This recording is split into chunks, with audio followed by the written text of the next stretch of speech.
Boa tarde. Começamos agora mais um Economia em Foco e hoje nós vamos tratar de um assunto que gerou polêmica ao longo desta semana, desde que o governo apresentou a proposta de reforma da Previdência. Os trabalhadores ficaram assustadíssimos com as novas regras propostas, pelo tempo de contribuição que isso vai exigir, a idade mínima de 65 anos que vai valer para homens e para mulheres, inclusão dos trabalhadores rurais, servidores também com mudanças importantes. E nós vamos falar sobre esse assunto com dois convidados, o professor Hélio Zilberstein, da Faculdade de Economia e Administração da USP, professor Hélio, boa tarde. Boa tarde. E nós temos aqui do meu lado o Daniel Pulino, que é da PUC de São Paulo. Ele é professor da Faculdade de Direito Previdenciário, não é, Daniel? Boa tarde. É isso, boa tarde.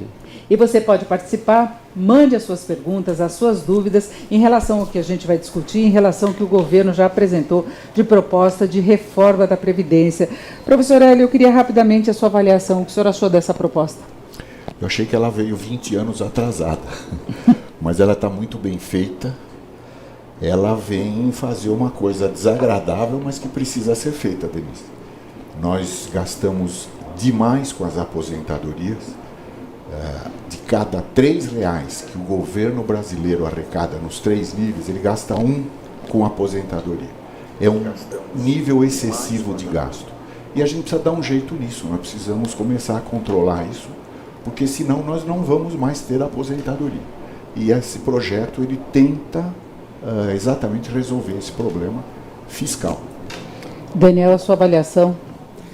Eu já acho, com todo respeito à posição do professor Hélio, que é necessário, a gente precisa fazer ajustes. Sem dúvida, a população brasileira envelhece em um ritmo acelerado, precisa ser feito alguma coisa, mas não há uma urgência para que se faça isso agora, tomando medidas tão drásticas. O que eu achei é que as medidas foram drásticas, sobretudo no que diz respeito à transição, além de alguns parâmetros que são um pouco altos para, se nós considerarmos o que vige hoje no Brasil. Então, sem dúvida, precisa reformar, precisa fazer ajustes. Aliás, isso é comum em Previdência, ajustes constantes, mas me parece que foi feita de uma forma um pouco forte demais e nós já estamos vendo reações nesse sentido. O governo mesmo já dizendo que vai ter que negociar, vai voltar atrás, o que talvez já fosse até esperado, talvez não no tom e na intensidade que se verificou nesses últimos 2 dias. Um dos pontos que foram colocados aí como que mais assustaram foi a questão da transição, das pessoas não estão naquele limite de corte, 50 anos para os homens e 45 para as mulheres, quando a reforma entrar em vigor, o tempo que as pessoas terão de trabalhar mais. Então a pessoa já está achando assim, está fazendo os cálculos, faltam 5 anos para eu me aposentar, faltam 4 anos, e aí desmonta qualquer plano. Professor Hélio, o senhor concorda até com isso? Olha, eu comecei minha fala dizendo que chegou 20 anos atrasado, pelo menos. E o Daniel disse que não precisa ter tanta pressa, né? Mas eu insisto, o Brasil gasta como a Alemanha, o Brasil gasta como a Suécia com aposentadorias. E nós ainda não somos um país idoso. Então, ou a gente mexe nisso agora, ou nós não vamos ter aposentadoria. Agora, eu vejo essa reação toda, Denise e Daniel, com um certo otimismo, porque até muito pouco tempo atrás, quando se falava em reforma da Previdência, era essa tempestade. Não se podia nem falar. Agora o governo colocou um projeto arrojado, talvez exagerado, mas exatamente para provocar essa negociação. Então agora o que se diz é, não, precisa da reforma. Mas espera aí, não tanto, vamos conversar? E o governo vai conversar, exatamente. Alguns pontos realmente estão exagerados, mas eles foram colocados, é meio assim aquela história do bode, né? E vamos agora tirar o bode e aí vai sobrar uma reforma que precisa ser feita. Eu não tenho dúvida quanto a isso. Tem um ponto aqui que vários ouvintes estão questionando, é a questão de os políticos ficarem fora dessa reforma. O Marcos Felder fala exatamente isso, quem vai mexer na aposentadoria dos políticos. Aí o Alberto Marta Moisés também está questionando, inclusive ele fala em intervenção contra tudo que está acontecendo. O Galileu Luna dizendo que está na hora das pessoas aprenderem a votar. O Marcos Cili também está na hora de nos pedir os militares. É curioso, porque as pessoas estão cansadas dos políticos em geral e dizendo que quem defende é porque já está aposentado, não é? Porque é um radicalismo muito grande. A sociedade não recebeu bem, né, professor? Denise, como chama esse ouvinte que diz que nós precisamos aprender a votar? Deixa eu localizá-lo aqui. Eu quero Galileu Luna. O Galileu. Quer dizer, se eu fosse candidato, ele nunca votaria em mim. Olha, é o seguinte, o que eu tenho defendido, Denise, é que além dessa reforma para trás, que o governo está fazendo, eu digo para trás, as pessoas que já estão no mercado de trabalho e que vão se aposentar. Nós precisamos dar uma brecada nisso, porque não vai dar para pagar do jeito que nós estamos pagando. Nós precisaríamos criar um novo sistema para frente. E aí todos os trabalhadores, a partir de um ano de nascimento, por exemplo, quem nasceu a partir do ano 2000, é um novo sistema igual para todo mundo, inclusive políticos, militares, igual para todo mundo. E um sistema que se sustente. A FIP tem uma proposta, ela está sendo divulgada, é um novo sistema. E a discussão é como é que a gente ajeita, acomoda esse que está aí, até esse novo sistema chegar à plenitude. E esse passo que o governo está dando é exatamente isso. É dar um jeito, diminuir esse fluxo enorme de aposentadorias e de valores que vão chegar nos próximos anos e nas próximas décadas, para que os nossos filhos e os nossos netos tenham aposentadoria. Agora, Daniel, o que você modificaria nessa proposta para deixar ela mais razoável do ponto de vista do trabalhador? Pois é, eu acho que tem muitos pontos de convergência entre a forma como eu penso e a forma que o professor Hélio pensa, né? Eu acho que tem que ser feita uma reforma e radical, mas para o futuro. Claro, ela perde interesse na medida em que você quer fazer uma reforma para economizar, para diminuir o déficit, digamos assim, no médio prazo para curto prazo, fica difícil fazer isso. Eu estou de pleno acordo com o professor Hélio quando se diz, por exemplo, que isso devia ter acontecido há 20 anos. Em 1998 foi feita a primeira reforma previdenciária da Constituição, na época do governo Fernando Henrique. Se a gente tivesse feito uma reforma naquela época, para o futuro, totalmente, dizendo, olha, é para quem entrar no mercado daqui para frente, seria possível fazer, com muito menos pressão política, uma reforma mais racional, que criasse um verdadeiro sistema único de previdência, que eu acho que deve acontecer. Por que o servidor público se aposenta com um nível de ganho tão diferente do trabalhador da iniciativa privada? Nós já temos na Seguridade Social um sistema único de saúde, um sistema único de assistência social, por que não um sistema único de previdência social para todos?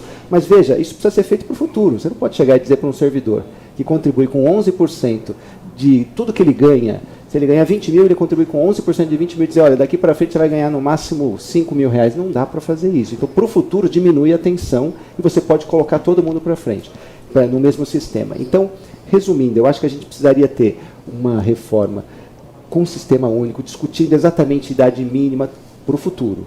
Ou, se isso não é possível, com uma transição proporcional, que é um ponto bastante deficiente nessa reforma.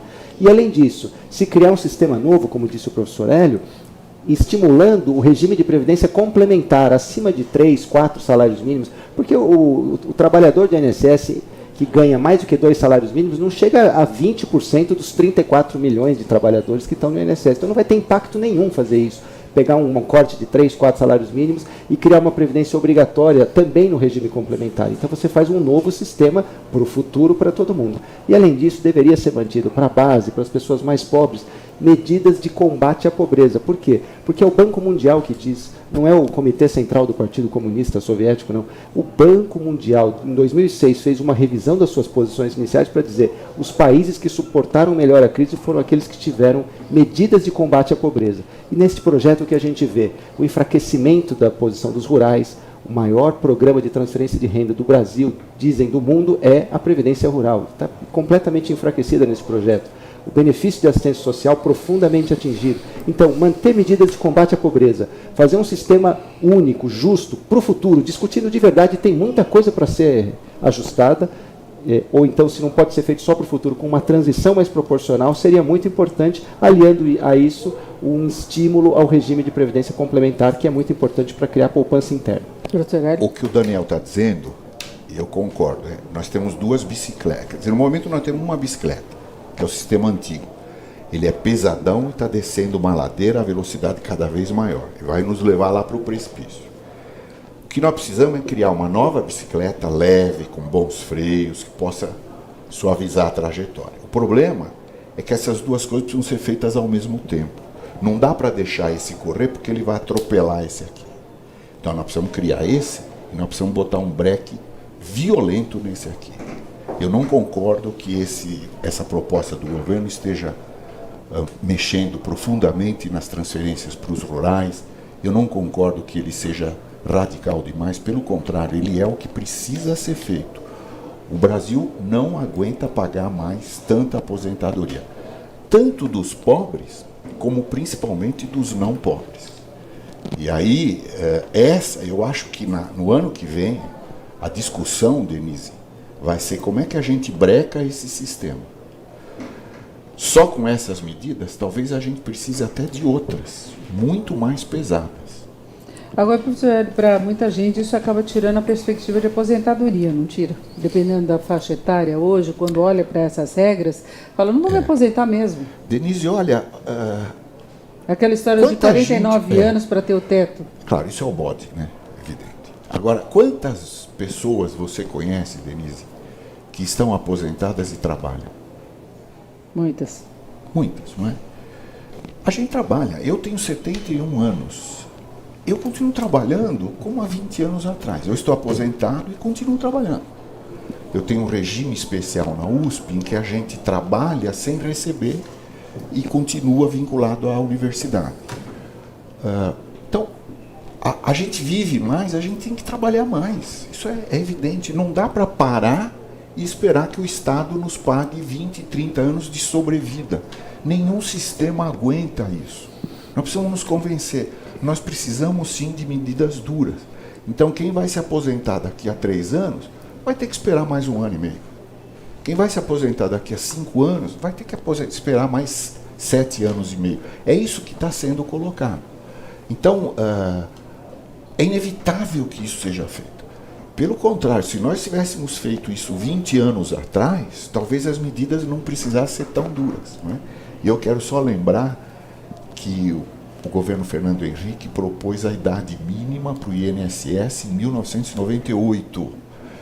E era uma emenda constitucional e, por 1 voto, ela deixou de ser aprovada. 1 voto numa maioria necessária de 2/3. E, por sinal, o voto que faltou foi de um deputado do PSDB. Eu vou dizer o nome porque isso é um fato público. É o deputado Candir. Não é? E a mídia foi perguntar o que tinha acontecido. Como é que o deputado, que era do governo, o governo promovendo essa reforma... E foi sem querer. Ele disse que errou na tecla. O jornal Globo, no dia seguinte, saiu no Rio de Janeiro, nas ruas do Rio de Janeiro, com caixinhas, com 2 teclas, sim ou não, e pedia para as crianças votarem no sim. Nenhuma errou. Né? Então, vejam... Foi um erro fatal entre as contas claro públicas. Que não foi o engano, essa coisa é muito difícil. Era em 98, é hoje, vai ser sempre. Porque isso mexe com a nossa vida.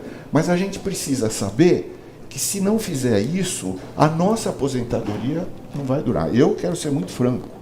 Eu estou aposentado, eu já tenho minha aposentadoria, mas eu estou esperando o dia em que vão mexer no valor da minha aposentadoria, porque o Estado brasileiro não vai conseguir pagar. Os estados estão propondo isso, aumentar a contribuição que reduz indiretamente o benefício. Agora, há muita dúvida em relação a esse escalonamento. Como é que fica a situação da pessoa que está faltando poucos anos para ter direito de se aposentar pelas regras atuais e o que vai acontecer com ela depois? O senhor citou até esse exemplo de que as mulheres que estão na faixa dos 40 anos, por exemplo, 43, e já tinha o tempo de contribuição, então estava faltando muito pouquinho.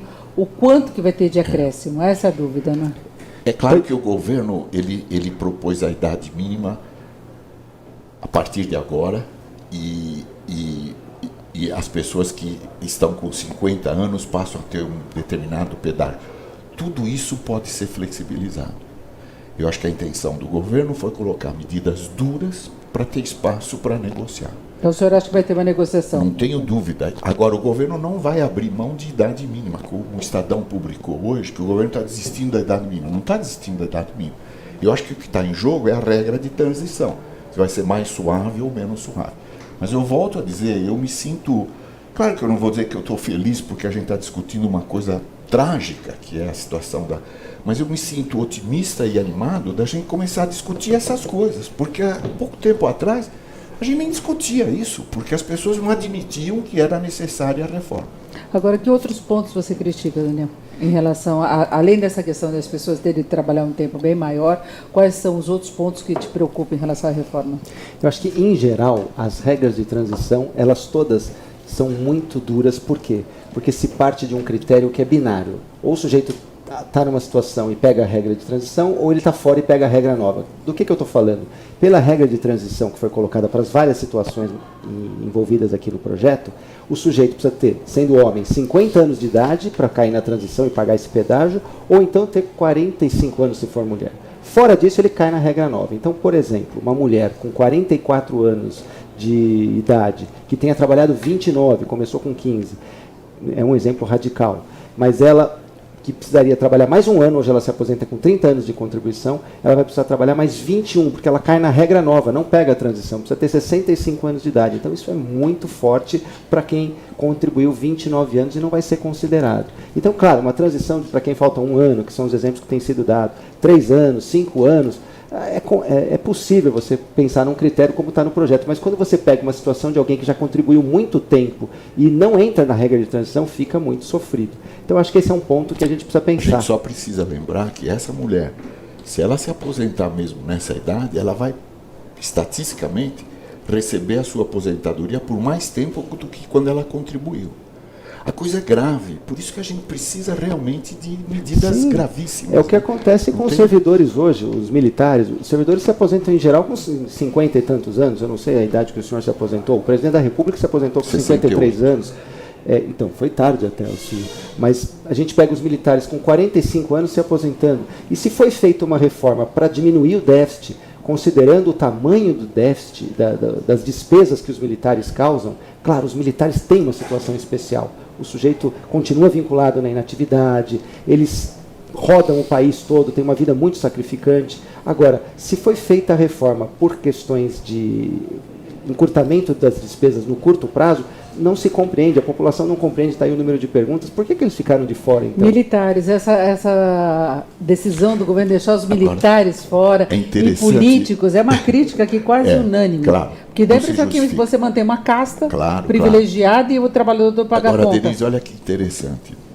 As pessoas querem que os militares também entrem nessa reforma, a reforma os atinja. Mas algumas pessoas estão pedindo a intervenção dos militares. É uma coisa. Quer dizer, esquizofrênica. Claro, a gente deveria pensar em tudo. Agora, eu acho que dos militares uma coisa que pega muito é aquela questão das filhas. Essa é uma história. Isso acabou, mas acabou lá atrás, para quem já estava na ativa, mas tem aquela transição muito longa. Quem estava já na ativa, se tiver uma filha, ela vai ter esse direito. O certo era extinguir. Era extinguir ou pelo menos dar um prazo, com um prazo muito mais curto, mas, não é? Para isso é que a opinião pública precisa fazer a pressão que precisa ser feita, né? Agora, por isso que eu disse que essa reforma, ela talvez vá criar medidas mais duras ainda. Ela começou com as regras, mas ela talvez avance para quem já tem aposentadoria. Mudando também. Inclusive o governo está colocando essa questão para os estados na renegociação da dívida, na renegociação de um suporte financeiro, que haja uma mudança na previdência dos estados com aumento de contribuição. E aí pegando quem está aposentado também. E também obrigando aquilo que hoje é facultativo na Constituição, que é um modelo que já ocorre na União, nos estados do Sudeste, né, aqui em São Paulo, no Rio, que é o modelo lá na União se chama de FUNPRESP, da Fundação de Previdência do Servidor Público. Quer dizer, o servidor, ele contribui para a previdência pública deles até o mesmo limite do INSS, que hoje é por volta de R$5.000, e o que passar disso, o servidor ganha, por exemplo, R$20.000, o que passa desse valor de 5.000, se ele quiser ganhar uma complementação equivalente a esse valor, ele contribui para um fundo de pensão, para uma previdência complementar privada. Para ter um teto também, para ter um teto, e aí desonera os cofres públicos deste pagamento. É o que já acontece na União desde 2013. Agora passa a ser obrigatório para todos os entes da federação, eles devem se ajustar em 2 anos para fazer isso. O problema desse modelo é que esse fundo, quem é que vai gerir esse fundo? O Estado. Eu fico muito receoso. Não, é uma fundação privada, na verdade, com participação de trabalhadores do governo. Mas com grande mas claro que do Estado. Vinculado ao Estado. O certo mesmo era que houvesse essa previdência complementar, e aí a gente teria um caminho, que essa é a proposta que a FIP tem feito. Essa previdência complementar, na verdade, essa conta de poupança já existe, que é o fundo de garantia. Nós teríamos que, primeiro, remunerar o fundo de garantia com taxas de mercado, centralizar as contas no CPF da pessoa, e esse fundo ele teria 2 finalidades, o seguro-desemprego e a aposentadoria. E aí a gente poderia estender isso para os funcionários públicos e cada um tomaria conta da sua conta vinculada. E poderia deixar na Caixa ou poderia aplicar no mercado depois de atingir um montante mínimo para o seguro-desemprego. Essa é a nossa proposta, que formaria o pilar de capitalização. Isso já existe, não é? Só que é muito mal usado. O dinheiro do fundo de garantia é remunerado muitas vezes abaixo da inflação, quer dizer, o trabalhador paga para o governo segurar, e usa esse dinheiro para políticas de habitação, de saneamento. Então, o trabalhador subsidia políticas de infraestrutura. Agora, temos que mudar o Werder Reis está colocando uma coisa mais ou menos parecida em relação à Previdência, que ele diz que o Estado não te paga, ele devolve o que você poupou. Isso. Em relação à Previdência. Exatamente. Mas então é por isso que eles estão questionando essas mudanças que estão ocorrendo agora. Por isso que a gente precisaria, nesse novo modelo, diminuir o tamanho do INSS. Porque aí a gente daria para o Estado muito pouco e ele, em troco, daria muito pouco para nós. E o que nós teríamos? Nós teríamos esse pilar capitalizado, que esse sim nós cuidaríamos e a gente teria controle sobre ele. Mas o pilar estatal precisa, porque tem que ter uma certa redistribuição de renda dentro do sistema de aposentadoria. Agora, um ponto que me preocupou nessa reforma que foi apresentado pelo governo é a questão da aposentadoria por morte.